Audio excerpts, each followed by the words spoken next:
Welcome back to our channel success clicks. நம்ம இந்த சேனலில் டிஎன்பிசி கம்பைன் இன்ஜினியரிங் சர்வீஸ்க்கு ரிலேட்டடான ஸ்டடி வீடியோஸ் பார்த்துட்ருக்கோம். கண்டினியூஸாக ஒவ்வொரு சப்ஜெக்ட்லேருந்தும் ஒரு 10 அப்ஜெக்டிவ் கொஸ்டின்ஸ் பார்த்துட்ருக்கோம். இந்த வீடியோவில் நம்ம பார்க்க போகிற அப்ஜெக்டிவ் கொஸ்டின் ஆர்சிசி ஸ்ட்ரக்சர்லேருந்து எடுத்தது.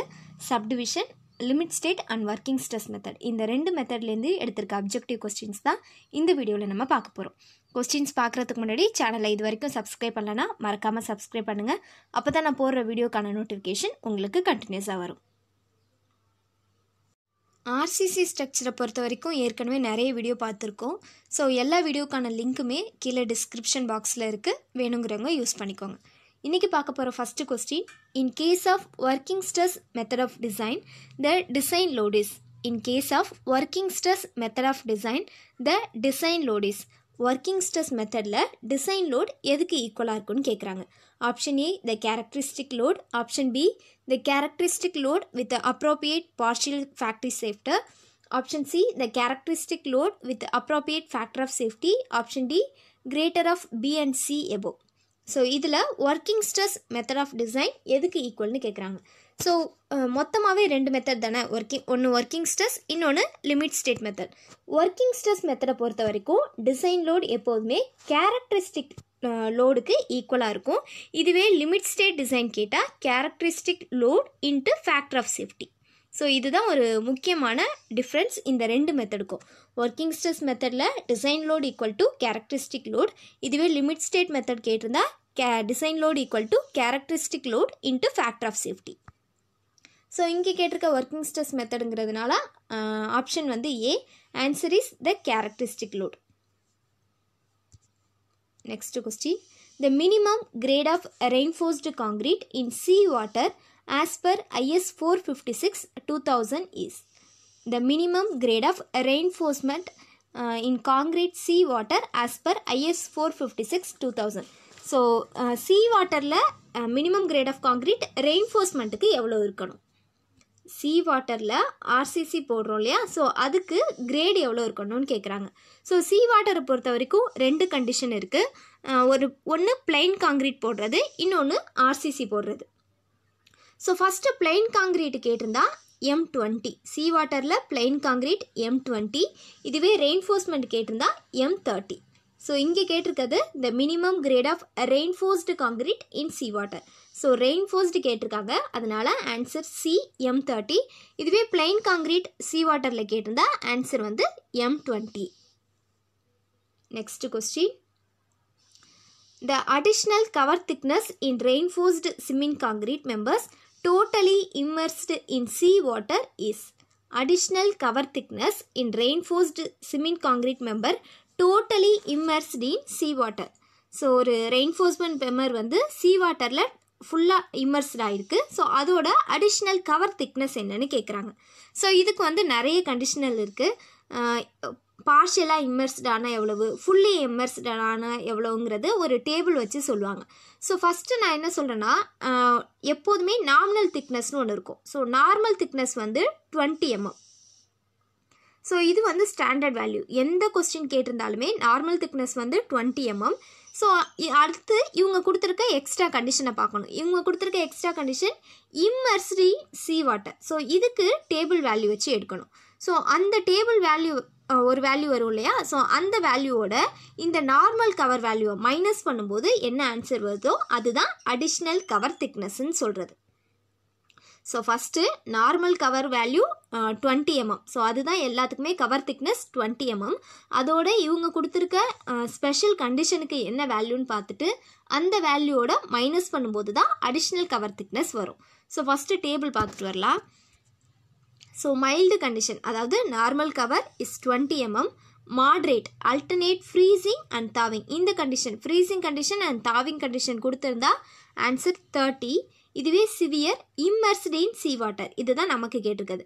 Severe condition immersed in sea வாட்டர்னு கேட்டிருந்தா நார்மல் கவர் வந்து 45 mm இருக்கணும். இதுவே very severe sea water spray sea வாட்டரை வந்து ஜஸ்ட் ஸ்ப்ரே பண்ணியிருக்காங்க, அது வெரி சிவியர் கண்டிஷன்.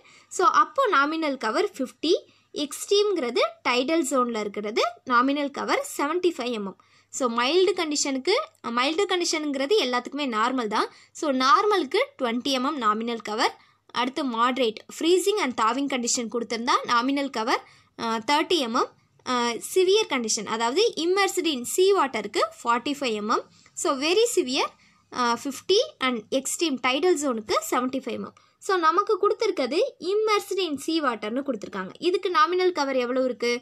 45 mm இருக்கு இல்லையா? So nominal cover 45 mm.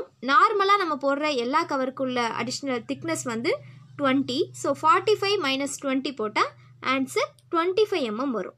So இதுதான் additional thickness, cover thickness.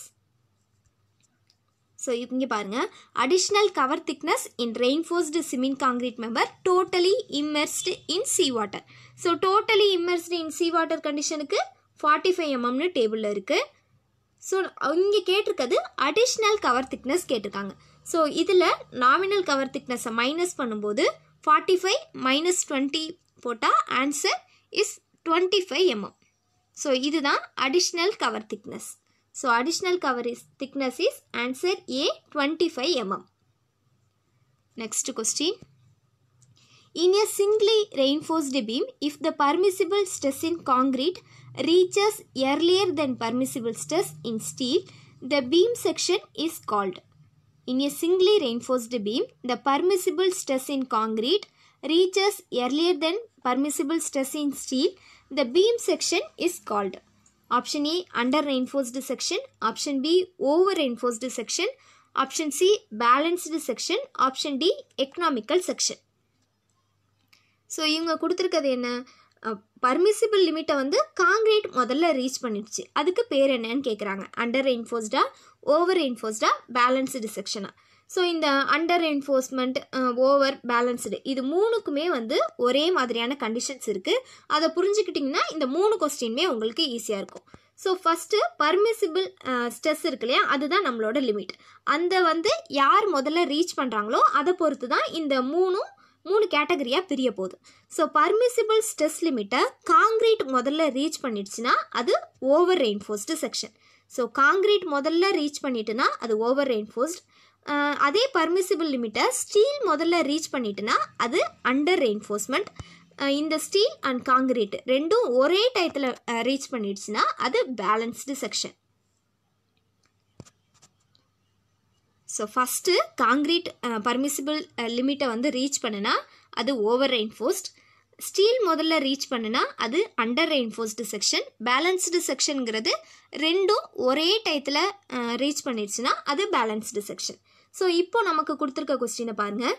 In a singly reinforced beam, if the permissible stress in concrete reaches earlier then permissible stress in steel. So concrete தான் ஸ்டீலுக்கு முன்னாடி reach பண்ணிடுச்சு அந்த permissible stress லிமிட்டை. So அப்போ answer என்ன வரும்? காங்கிரீட் முதல்ல ரீச் பண்ணுனா answer is B, over reinforced section. So answer is B. So இதுவே ஸ்டீல் ரீச் பண்ணிடுச்சுன்னா அண்டர் ரெயின்ஃபோர்ஸ்மெண்ட். ரெண்டும் ஒரே டயத்தில் ரீச் பண்ணும்போது அது balanced section. Next question. Minimum grade of concrete for moderate environmental exposure condition should be. Minimum grade of concrete for moderate environmental exposure condition should be. So இந்த question வந்து ஏற்கனவே ஒரு வீடியோவில் சொல்லியிருக்கேன்னு நினைக்கிறேன். Minimum grade of concrete for moderate environmental exposure condition.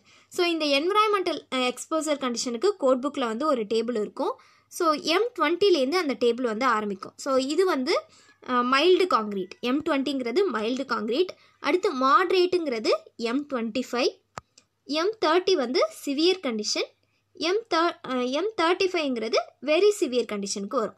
So M20ங்கிறது mild condition, M25ங்கிறது தான் மாடரேட் என்விரான்மெண்டல் கண்டிஷன், M30ங்கிறது சிவியர் கண்டிஷன், M30ங்கிறது வெரி சிவியருக்கு வரக்கூடியது. ஸோ இங்கே கேட்டிருக்கிறது நமக்கு மாடரேட் என்விரான்மெண்டல் தான் கேட்டிருக்காங்க. ஸோ அப்போது ஆன்சர் M25. ஸோ மைல்டுங்கிறது M20, மாடரேட்டுங்கிறது M25, M30ங்கிறது சிவியர் கண்டிஷன், M35ங்கிறது வெரி சிவியர் கண்டிஷன். கோட் புக்கில் வந்து இதுக்கு தனியாக ஒரு டேபிள் இருக்குது. IS 456 2000ல் டேபிள் இருக்குது, அதையும் பார்த்துக்கோங்க. Next question. Mild steel used இன் RCC structure conforms. Mild steel used இன் RCC ஸ்ட்ரக்சர் கன்ஃபார்ம். ஸோ இதில் மைல்டு ஸ்டீலுக்கு யூஸ் பண்ணுற ஆர்சிசி ஸ்ட்ரக்சரோட பேர் என்னன்னு கேட்டிருக்காங்க. ஸோ 4 ஆப்ஷன் கொடுத்துருக்காங்க. IS 432, IS 1566, IS 1786, IS 2062. So இதில் மைல்டு ஸ்டீலோட ஆர்சிசி ஸ்ட்ரக்சர் என்னன்னு கேட்டிருக்காங்க. ஸோ ஃபஸ்ட்டு மைல்டு ஸ்டீலோட ஆர்சிசிங்கிறது IS 432 தான் மைல்டு ஸ்டீலுக்கு யூஸ் பண்ணுற ஆர்சிசி ஸ்ட்ரக்சர். IS 2062ங்கிறது வந்து ஸ்ட்ரக்சரல் ஸ்டீல் பார். ஸோ இது வந்து ஸ்ட்ரக்சரல் ஸ்டீல் பாருக்கு யூஸ் பண்ணுற IS கோடு தான் IS 2062. அண்ட் IS 1786ங்கிறது வந்து இதுவே மைல்டு ஸ்டீல் வித் ஹை ஸ்ட்ரென்த்தில் யூஸ் பண்ணுறது. Mild steel with high strength தான் IS 1786. அண்ட் பேலன்ஸ் இருக்க IS 1566ங்கிறது வந்து ஹார்டு ட்ரான் ஸ்டீல் வயருக்கு யூஸ் பண்ணுறது. ஹார்ட் ட்ரான் ஸ்டீல் வயரிங் இருக்கு இல்லையா, ஸோ அதுக்கு யூஸ் பண்ணுறது தான் IS 1566. ஸோ மைல்டு ஸ்டீலுங்கும் போது IS 432, high strength steel IS 1786, steel வயருக்கு யூஸ் பண்ணுறது IS 1566 and structural steel bar is IS 2062. So 4 தான், இது 4ஐயும் கரெக்டாக பார்த்துக்கோங்க. Next question. The factor of safety for steel as compared to concrete.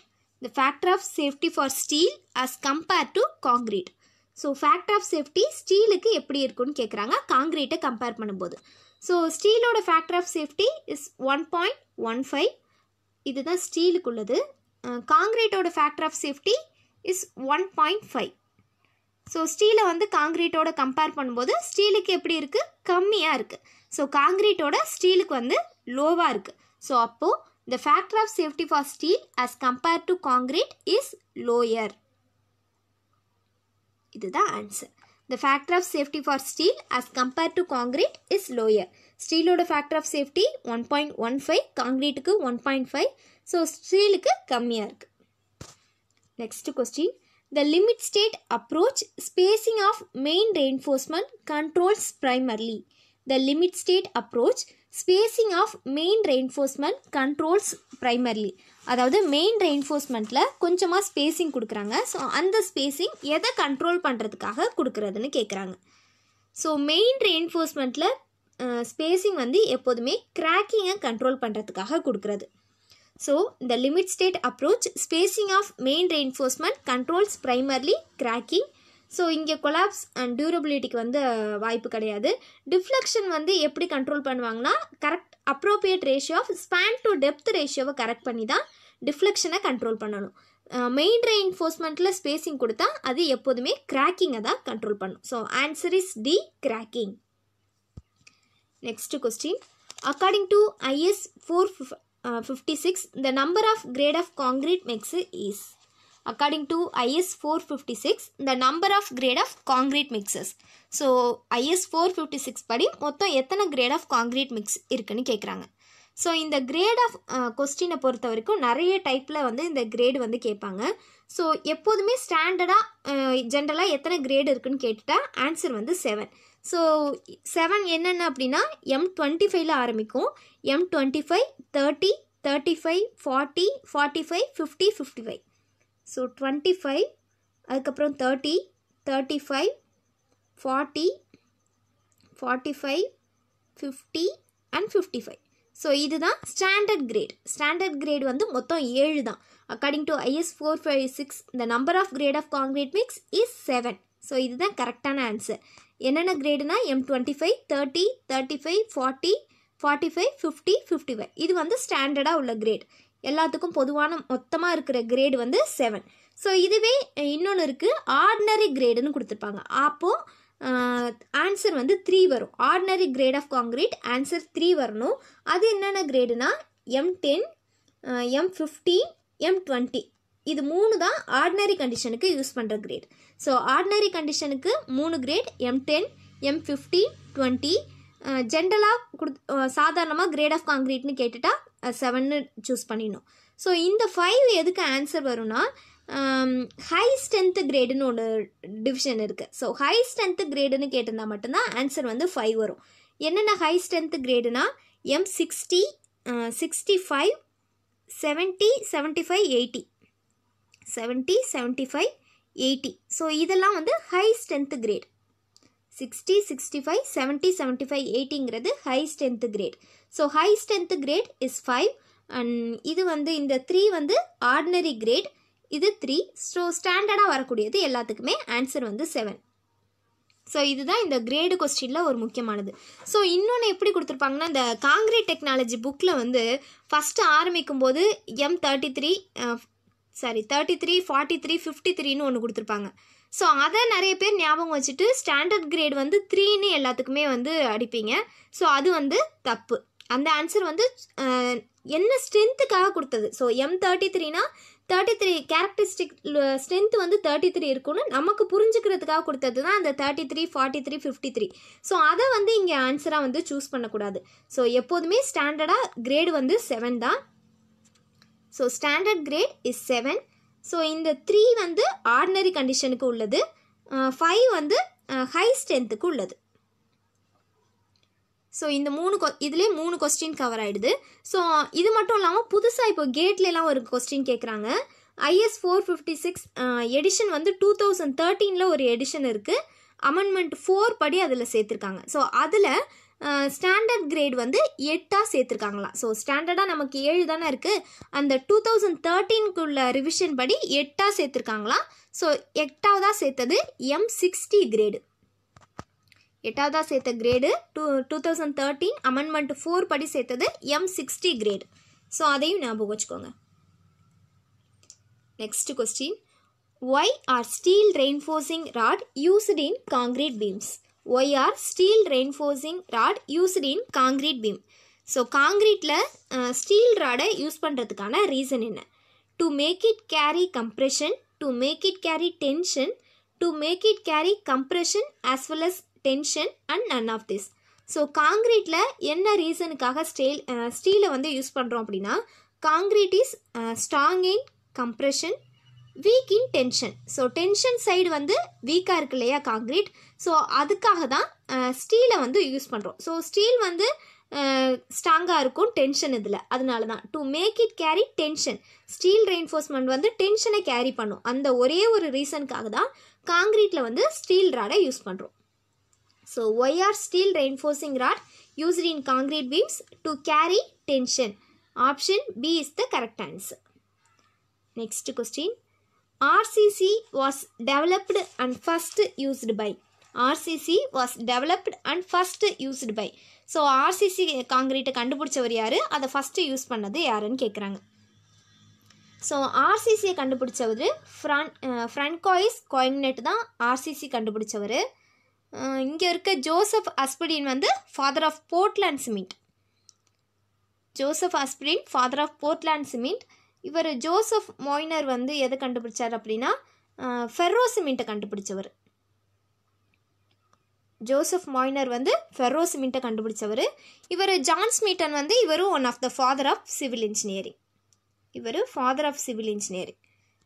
So RCC was developed and first used by Francois Coignet and Joseph Aspdin, father of Portland cement, and Joseph Moynier is father of ferro cement, and John Smeaton father of civil engineer. Okay, இந்த வீடியோவில் உள்ள questions முடிஞ்சிருச்சு. Questions பிடிச்சிருந்தா சேனலை மறக்காமல் subscribe பண்ணுங்கள். Thank you.